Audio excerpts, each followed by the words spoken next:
বিনার বয়স ২১। সে লালমাটিয়া কলেজে BA second ইয়ারে পড়ত। বিনার মামা ইদ্রিস সাহেব একদিন হঠাৎ বললেন, বিনা, তোর কলেজে যাওয়ার দরকার নেই। বাসায় থেকে পড়াশোনা কর। পরীক্ষার সময় পরীক্ষা দিলেই হবে। কলেজে আজকাল কি পড়াশোনা হয় তা তো জানাই আছে। যাওয়া না যাওয়া একই। বিনা ঘাড় নেড়ে ক্ষীণ স্বরে বলল, জি আচ্ছা। মামার কথার উপর কথা বলার সাহস বিনার নেই। তার পড়াশোনার যাবতীয় খরচ মামা দেন। গত বছর গলার একটা চেন বানিয়ে দিয়েছেন। তাছাড়া তার বিয়ের কথা হচ্ছে। বিয়ে যদি ঠিক হয় সেই খরচও মামাকেই দিতে হবে। বিনার বাবা প্যারালাইসিস হয়ে দেশের বাড়িতে পড়ে আছেন। তার পক্ষে একটা টাকাও খরচ করা সম্ভব না। তিনি সবার কাছ থেকে টাকা নেন, কাউকে কিছু দেননি। ইদ্রিস সাহেব বললেন, বিনা, তুই আমাকে এক গ্লাস শরবত বানিয়ে দে। আর শোন, কলেজে না যাওয়া নিয়ে মন টন খারাপ করিস না। মন খারাপের কিছু নেই। জি আচ্ছা মামা। বিনা শরবত আনতে চলে গেল। তার মনটা অসম্ভব খারাপ। কলেজ বন্ধ করে দেবার কোনো কারণ সে বুঝতে পারছে না। জিজ্ঞেস করার সাহস নেই। দিনের পর দিন ঘরে বসে থেকেই বা সে কি করবে? শরবত বানাতে বানাতে তার মনে হলো হয়তো তার বিয়ে ঠিকঠাক হয়ে গেছে। গফর গায়ের ওই ছেলে শেষ পর্যন্ত হয়তো রাজি হয়েছে। ওরাই হয়তো বলেছে মেয়েকে কলেজে পাঠাবেন না, বিয়ে ঠিকঠাক হলে ছেলেপক্ষের লোকজন অদ্ভুত অদ্ভুত শর্ত দিয়ে দেয়। গফর গায়ের ওই ছেলেটাকে একেবারেই পছন্দ হয়নি। কেমন যেন পশু পশু চেহারা। সোফায় বসেছিল দুই হাঁটুতে দুই হাত রেখে। মুখ একটু হা হয়েছিল। সেই হা করা মুখের ভেতর কালো কুচকুচে জিভ। বিনার দিকে এক পলক তাকাতেই বিনার বুক ধক করে উঠল। মনে হলো একটা পশু জিভ বের করে বসে আছে। তার নাকে ঝাঁঝালো গন্ধও এসে লাগলো। গন্ধ ওই লোকটার থেকে আসছিল। টক দুধ এবং পোড়া কাঠের গন্ধ একত্রে মেশালে যেরকম গন্ধ হয় সেরকম একটা গন্ধ। গা কেমন ঝিমঝিম করে। লোকটা তাকে কোনো প্রশ্ন করল না, শুধু পলকহীন চোখে তাকিয়ে রইল। বিনার একবার মনে হলো লোকটার চোখে হয়তো পাতা নেই, সাপের যেমন চোখের পাতা থাকে না সেরকম। লোকটার সঙ্গে বয়স্ক যে দুজন মানুষ এসেছিলেন তারা অনবরত কথা বলতে লাগলেন। একজন বিনাকে ডাকতে লাগলেন আন্টি। চুল দাড়ি পাকা বয়স্ক একজন লোক যদি আন্টি ডাকে তখন ভয়ঙ্কর রাগ লাগে। কোনো কথারই জবাব দিতে ইচ্ছা করে না। বিনা অবশ্যই সব প্রশ্নের জবাব দিল, কারণ মামা তার পাশেই বসে আছেন। মামা বসেছেন সোফার ডান দিকে, সে বাঁ দিকে। প্রশ্নের জবাব না দেওয়ার কোনো উপায় নেই। তারপর আন্টি, রবি ঠাকুর কত সনে নোবেল পুরস্কার পান তা জানা আছে? জি না। 1913। অবশ্যই উনি 1913-তে না পেয়ে 1931-এ পেলেও কিছু যেত আসতো না। তবু তারিখটা জানা দরকার। এটা হচ্ছে জেনারেল নলেজ। মেয়েরা শুধু যে রান্না বান্না করবে তা তো না, তাদের পৃথিবীতে কি হচ্ছে না হচ্ছে তাও তো জানতে হবে। কে বলেন আন্টি? জি। আন্টি, আপনি খবরের কাগজ পড়েন? না। এইটা হচ্ছে মেয়েদের একটা কমন দোষ। কোনো মেয়ে খবরের কাগজ পড়ে না। আপনি কেন খবরের কাগজ পড়েন না? না পড়ার কারণটা কি আমাদের একটু বলুন তো আন্টি। বিনা কিছু বলল না। মামা বাসে বসে আছেন এই ভয়েই বলল না, কারণ মামা খবরের কাগজ রাখেন না বলেই সে খবরের কাগজ পড়ে না। এই তথ্যটা এদের জানানো নিশ্চয়ই ঠিক হবে না। মামা রাগ করবেন। ইদ্রিস সাহেব বললেন, মবিনা, এনাদের চা মিষ্টি দাও। 5 জাতের মিষ্টি টেবিলে সাজানো। বিনা প্লেটে উঠিয়ে উঠিয়ে সবার দিকে এগিয়ে দিল। লোকটাকে যখন দিতে গেল তখন লোকটা অদ্ভুত এক ধরনের শব্দ করল।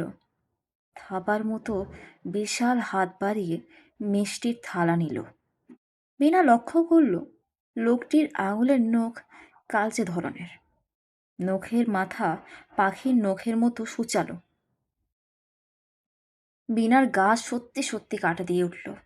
সে মনে মনে বলল, আল্লাহ, এই লোকটা যেন আমাকে পছন্দ না করে। আল্লাহ, এই লোকটা যেন আমাকে পছন্দ না করে।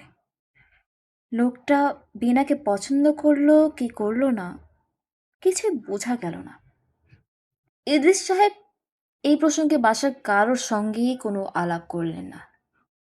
ইদ্রিস সাহেবের এই হলো স্বভাব, বাসার কারোর সঙ্গে কোনো বিষয় নিয়ে কথা বলবেন না, নিজে যা ভালো বুঝবেন তাই করবেন। এই যে তিনি আজ বিনার কলেজে যাওয়া বন্ধ করলেন, এর কারণ তিনি কাউকে বলবেন না। ইদ্রিস সাহেবের জীবনের মূল মন্ত্র হচ্ছে নারী জাতির সঙ্গে কোনো বিষয় নিয়ে আলাপ না করা। নারী জাতির সঙ্গে গুরুত্বপূর্ণ বিষয় নিয়ে আলোচনার ফল একটাই, সময় নষ্ট।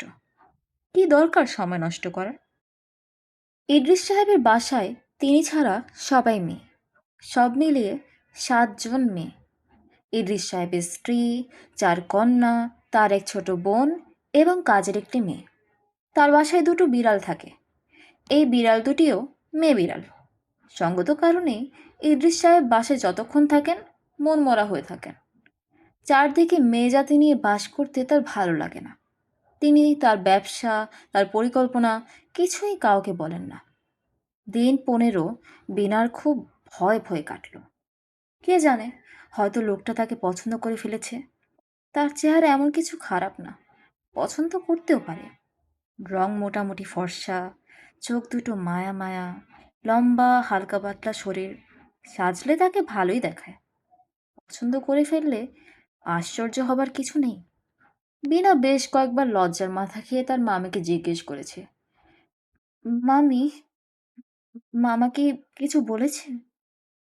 বিনার মামি হাসিনা পৃথিবীর সরলতম মহিলা। অতি সহজ কথাও তিনি বুঝেন না।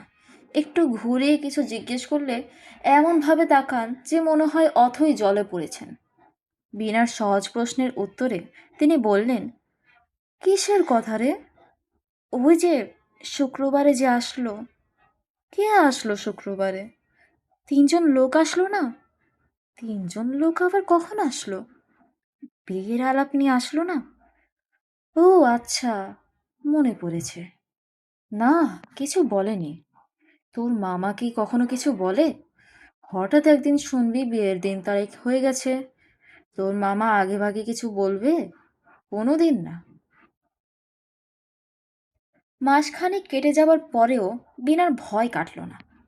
মামা তাকে কোনো কারণে ডাকলেই মনে হতো এই বুঝি বলবেন, বিনা, তোর বিয়ের তারিখ ঠিক করে ফেললাম, শ্রাবণ মাসের 12 মঙ্গলবার, তুই তোর বাবাকে চিঠি লিখে দে। বিনা আতঙ্কে আতঙ্কেই ভয়াবহ কিছু দুঃস্বপ্ন দেখল। এই দুঃস্বপ্নগুলির প্রতিটিতে তার বিয়ে হয় সুন্দর একটা ছেলের সঙ্গে। বাসর ঘরে সে আর ছেলেটা থাকে, আর সবাই চলে যায়। লজ্জায় সে মাথা নিচু করে থাকে। তখন তার স্বামী আদুরি গলায় বলে, লজ্জায় দেখি মরে যাচ্ছ।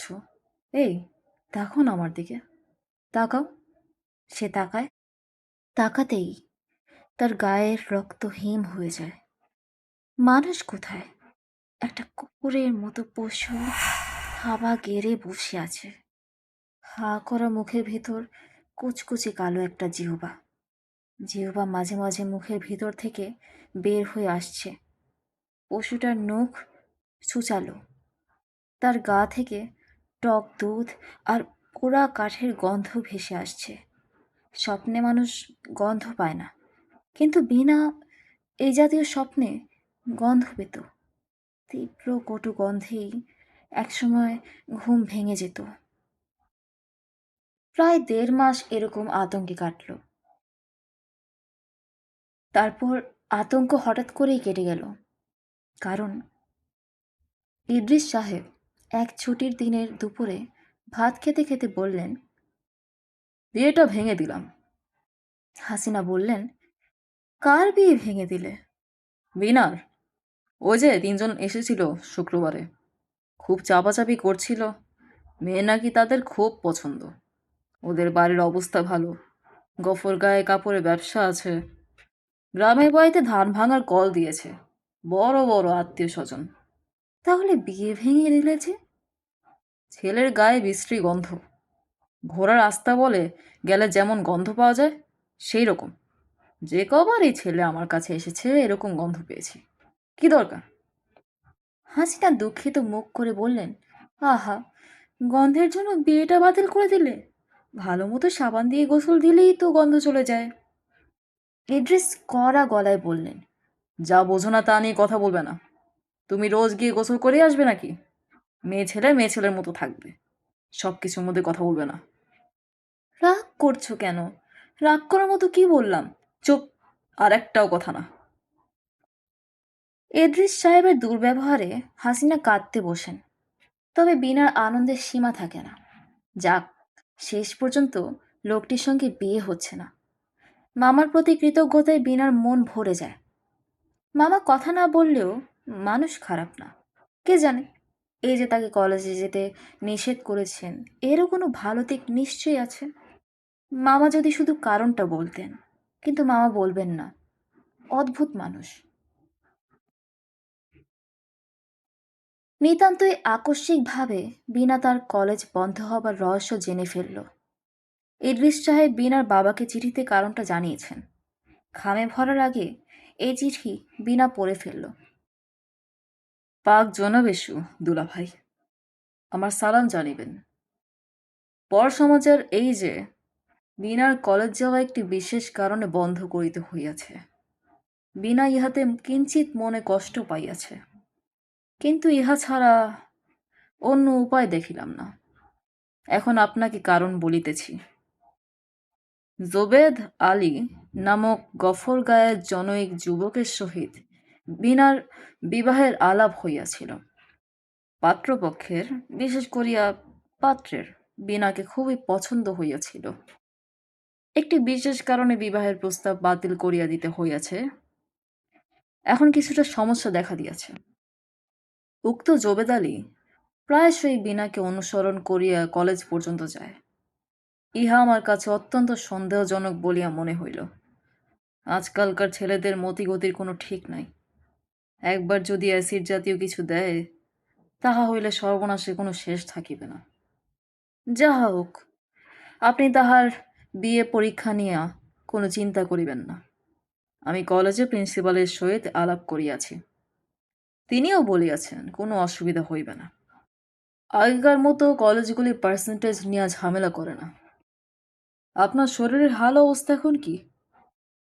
শরীরে যত্ন নিবেন। বিনাকে লইয়া অযথা চিন্তাগ্রস্ত হইবেন না।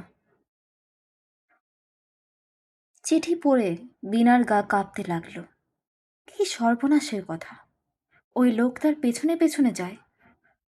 কই, সে তো একদিনও টের পায়নি। আর তার মামার কি উচিত ছিল না ঘটনাটা তাকে জানানো? সে এখন কলেজে যাচ্ছে না ঠিকই, কিন্তু অন্য জায়গায় তো যাচ্ছে। তাকে আগে জানালে তাও যেত না, ঘরে বসে থাকতো। অবশ্যই মামার উচিত ছিল ঘটনাটা তাকে জানানো। বীণাকে খুব বুদ্ধিমতী মেয়ে বলা ঠিক হবে না। সে যদি বুদ্ধিমতী হয়ে থাকতো তাহলে চট করে বুঝে ফেলতো। তাকে ঘটনাটা জানানোর জন্যেই ইদ্রিস সাহেব খামে ভরার আগে চিঠিটা দীর্ঘ সময় টেবিলে ফেলে রেখে দিয়েছিলেন। এই জাতীয় ভুল তিনি কখনো করেন না। বিনা বাড়ি থেকে বের হওয়া পুরোপুরি বন্ধ করে দিল। আগের ভয়ের স্বপ্নগুলি আবার দেখতে লাগলো। এবারের স্বপ্নে আরো সব কুৎসিত ব্যাপার ঘটতে লাগলো। এমন হলো যে ঘুমোতে পর্যন্ত ভয় লাগে। হাসিনা বলেন, কি হয়েছে তোর বলতো? বিনা ফ্যাকাশে হাসি হেসে বলে, কই, কিছু হয়নি তো। তুই তো শুকিয়ে চড়ি জুতা হয়ে যাচ্ছিস। তোর তো আর বিয়েই হবে না। এরকম শুকনো মেয়েকে কে বিয়ে করবে বল? গায়ে গোস্ত না থাকলে ছেলেরা মেয়েদের পছন্দ করে না। ছেলেগুলি হচ্ছে বদের পথ, ঝাঁটা মারে এদের মুখে। বিনার বন্দি জীবন কাটতে লাগলো। মেয়েরা যে কোনো পরিস্থিতিতে নিজেদের খুব সহজে খাপ খাইয়ে নিতে পারে। বিনাও খাপ খাইয়ে নিল। সারাদিন 3 কামরার ঘরেই সময় কাটে। বাইরের বারান্দায় ভুলেও যায় না। বাইরের বারান্দায় দাঁড়ালে রাস্তার অনেকটা চোখ পড়ে। তার ভয় বারান্দায় দাঁড়ালে যদি লোকটাকে দেখে ফেলে। এত সাবধানতার পরেও একদিন দেখা হয়ে গেল।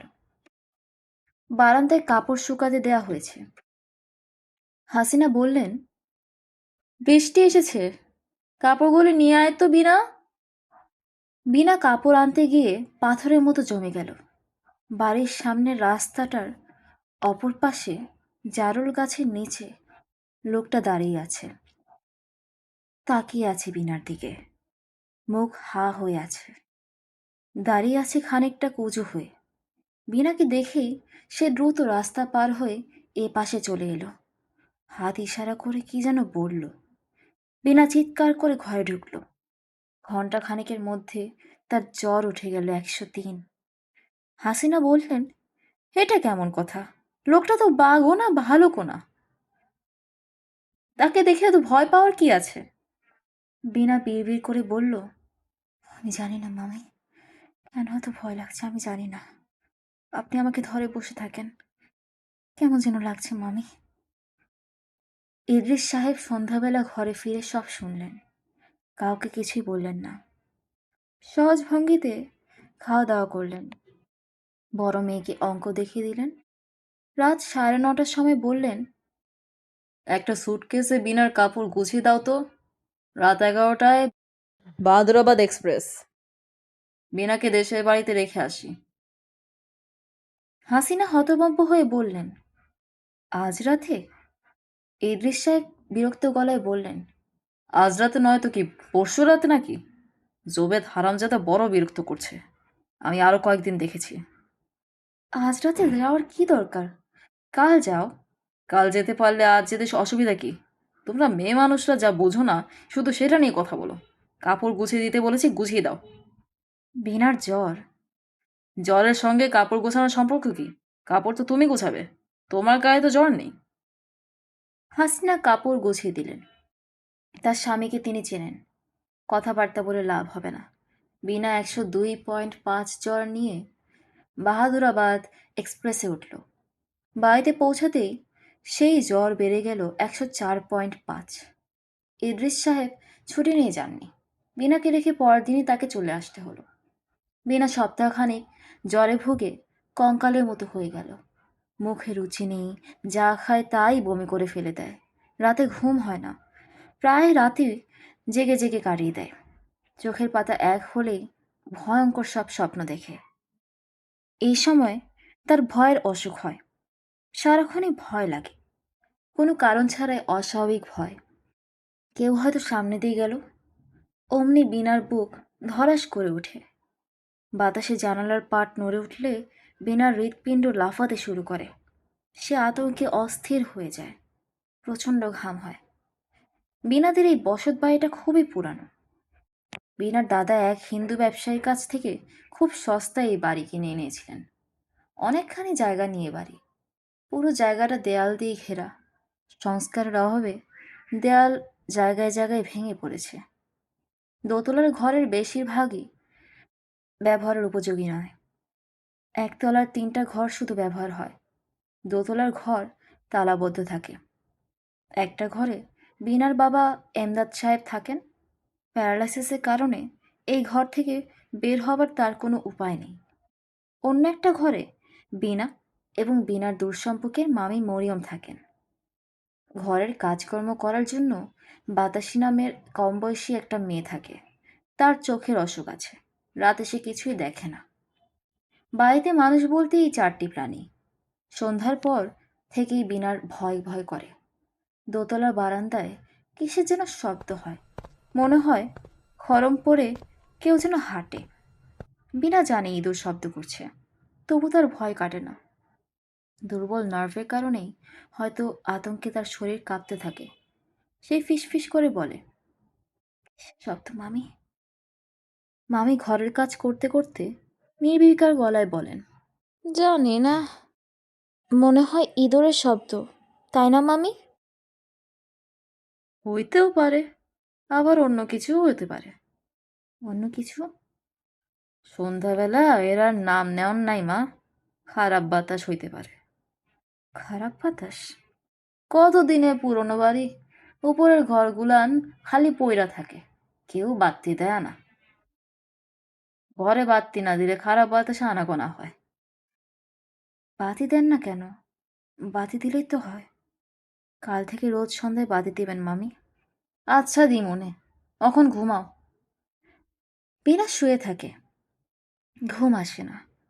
রাত যতই বাড়তে থাকে, দোতলার শব্দ ততই বাড়তে থাকে। সে সঙ্গে যুক্ত হয় বিনার বাবার গোঙানি। গভীর রাতে তিনি হাঁটুর ব্যথায় গোঙানির মতো শব্দ করেন। সেই শব্দ বিনার কানে অমানসিক শব্দ বলে মনে হয়, যেন বিনার বাবা নয়, অন্য কেউ শব্দ করছে। সে অন্য কেউ মানুষ গোত্রীয় নয়, এক ধরনের চাপা হাসিও শোনা যায়। বিনোদের স্নানঘর মূল ঘর থেকে অনেকটা দূরে। স্নানঘর বিনার খুব প্রিয়। শেওলা ধরা, দেয়াল ঘেরা, ছোট্ট চারকোণ একটা জায়গা। ভেতরে চৌবাচ্চা আছে। স্নানঘরের ছাদটা ছিল টিনের। গত আশ্বিন মাসের ঝড়ে টিনের ছাদ উড়ে গেছে। সেই ছাদ আর ঠিক করা হয়নি। গোসলের সময় মাথার উপর থাকে খোলা আকাশ। ঠিক দুপুরবেলায় সূর্যের ছায়া পড়ে চৌবাচ্চার পানিতে। মগ ডুবালেই চৌবাচ্চা থেকে আলো ঠিকরে পড়ে চারদিকের সবুজ দেয়ালে। বিনার বড় ভালো লাগে। দুপুরবেলা বিনার অনেকখানি সময় এই গোসলখানায় কেটে যায়। রোজই মনে হয় গ্রামের বাড়িতে এসে ভালোই হয়েছে। রাতের তীব্র আতঙ্কের কথা তখন আর মনে থাকে না। এক দুপুরবেলায় এই গোসলখানাতেই অস্বাভাবিক একটা ব্যাপার ঘটল। বিনা গোসল করছে। চারদিকে শুনশান নীরবতা। ঘন নীল আকাশের ছায়া পড়েছে চৌবাচ্চায়। বিনার চমৎকার লাগছে। শরীরটা আগের মতো দুর্বল লাগছে না। সে আপন মনে খানিকক্ষণ গুনগুন করল। বিনা মাথায় পানি ঢালল, ঠান্ডা পানি। শরীর কেঁপে উঠল। আর তখনই সে অদ্ভুত একটা গন্ধ পেল। অদ্ভুত হলেও গন্ধ চেনা। এই গন্ধ সে আগেও পেয়েছে। বিনা আতঙ্কে অভিভূত হয়ে পড়ল। নির্জন গোসলখানায় এই গন্ধ এলো কোত্থেকে? গুড়া কাঠকয়লার সঙ্গে মেশানো নষ্ট দুধের মিশ্র গন্ধ। বিনা মগ ছুঁড়ে ফেলে গোসলখানার দরজায় আছড়ে পড়ল। দরজা খুলে দৌড়ে পালিয়ে যেতে হবে। আর এক মুহূর্ত এখানে থাকা যাবে না। এক মুহূর্তও না। আশ্চর্য ব্যাপার, বিনা দরজা খুলতে পারল না। ছিটকিনি নামানো হয়েছে। বিনা প্রাণপণে দরজা ধাক্কা দিচ্ছে, অথচ দরজা এক চুলও নড়ছে না, যেন কেউ তাকে আটকে ফেলেছে। বিনা চিৎকার করবার চেষ্টা করল, গলা দিয়ে শব্দ বেরোলো না। শরীরের সমস্ত শক্তি দিয়ে দরজায় ধাক্কা দিল। দরজা তো নড়লই না, কোনো শব্দ পর্যন্ত হলো না। অথচ ঘরে অন্য এক রকম শব্দ হচ্ছে, যেন কি একটা পড়ছে চৌবাচ্চায়। টুপটাপ শব্দ, বৃষ্টির ফোঁটার মতো। কি পড়ছে? কিসের শব্দ হচ্ছে? বিনা হতভম্ব হয়ে দেখল টকটকে লাল বর্ণের রক্ত পড়ছে চৌবাচ্চায়। চৌবাচ্চার প্রাণ, চৌবাচ্চার পানি ক্রমেই ঘোলা হয়ে উঠছে। কেউ একজন খোলা ছাদে বসে আছে। রক্ত পড়ছে তার পা থেকে। বিনা সেই দৃশ্য দেখতে চায় না। সে কিছুতেই উপরের দিকে তাকাবে না। সে জানে উপরের দিকে তাকালেই ভয়ঙ্কর কিছু দেখবে। এমন ভয়ঙ্কর কিছু যা ব্যাখ্যার অতীত, অভিজ্ঞতার অতীত। কে যেন একজন খোলা ছাদে বসে আছে। রক্ত পড়ছে তার পা থেকে। ভারী জড়িত সরে ডাকল, বিনা, ও বিনা। শব্দ উপর থেকে আসছে। কেউ একজন বসে আছে গোসলখানার দেয়ালে। যে বসে আছে তাকে বিনা চেনে। না দেখেও বিনা বলতে পারছে কে বসে আছে। ও বিনা, বিনা। বিনা তাকালো। হ্যাঁ, ওই লোকটিই বসে আছে। তবে লোকটির মুখ পশুর মতো নয়, মায়া মাখা একটি মুখ। বড় বড় চোখ দুটি বিষণ্ণ ও কালো। লোকটি পা ঝুলিয়ে বসে আছে। পা দুটি অস্বাভাবিক থ্যাতলানো। চাপ চাপ রক্তশী থ্যাতলানো পা বেয়ে চৌবাচ্চার জলে পড়ছে। লোকটি ভারী শ্লেষাজড়িত স্বরে ডাকল, বিনা, ও বিনা। বিনা জ্ঞান হারালো। তার জ্ঞান ফিরল তৃতীয় দিনে জামালপুর সদর হাসপাতালে। চোখ মেলে দেখলো আরো অনেকের সঙ্গে বিছানার পাশে ইদ্রিস সাহেব বসে আছেন। তাকে টেলিগ্রাম করে আনা হয়েছে। ইদ্রিস সাহেব গভীর মমতার সঙ্গে বললেন, কি হয়েছে রে মা? বিনা ফোপাতে ফোপাতে বলল, ভয় পেয়েছি মামা। ইদ্রিস সাহেব বিরক্ত গলায় বললেন, ভয় পাওয়ারই কথা। ওই জংলা বাড়িতে আমি নিজেই ভয় পাই, আর তুই পাবি না? এখানে থাকার দরকার নেই। চল আমার সঙ্গে ঢাকায়। ঢাকায় গিয়ে আবার কলেজ যাওয়া আসা শুরু কর। ওই ছেলে আর তোকে বিরক্ত করবে না। বেচারা ট্রাক অ্যাক্সিডেন্টে মারা গেছে। বিনা চোখ বন্ধ করে ফেলল। ইদ্রিস সাহেব নিজের মনেই বললেন, পায়ের উপর দিয়ে ট্রাক চলে গেছিল, দুটো পাই ছাতু হয়ে গেছে। হাসপাতালে নেওয়ার 18 ঘন্টা পরে মারা গেছে। খবর পেয়ে দেখতে গেছিলাম, না গেলে অভদ্রতা হয়। ইদ্রিস সাহেব খানিকক্ষণ চুপ থেকে বললেন, ছেলেটা খারাপ ছিল না বুঝলি, খামোখায় আজে বাজে সন্দেহ করছি। অতি ড্র ছিল, অতি ভদ্র ছেলে। তার তোর কথা জিজ্ঞেস করলো, বেশ কয়েকবার জিজ্ঞেস করলো। বিনার ইচ্ছে করলো বলতে, আমার কথা কি জিজ্ঞেস করলো মামা? সে বলতে পারল না। ইদ্রিস সাহেব বললেন, ছেলেটার অ্যাক্সিডেন্টের খবর তার অঞ্চলে পৌঁছা মাত্র সেখানের সব লোক এসে উপস্থিত। হাজার হাজার মানুষ হম হম করে কাঁদছে। দেখবার মতো একটা দৃশ্য, বুঝলিবি না? আমরা মানুষের বাইরেরটা শুধু দেখি, অন্তর দেখি না। এটা খুবই আফসোসের ব্যাপার। তোর যাতে ভালো বিয়ে হয় এই জন্য আমাকে কিছু টাকাও দিয়ে গেছে। না করতে পারলাম না। একটা মানুষ মারা যাচ্ছে, কি করে না বলি, ঠিক না?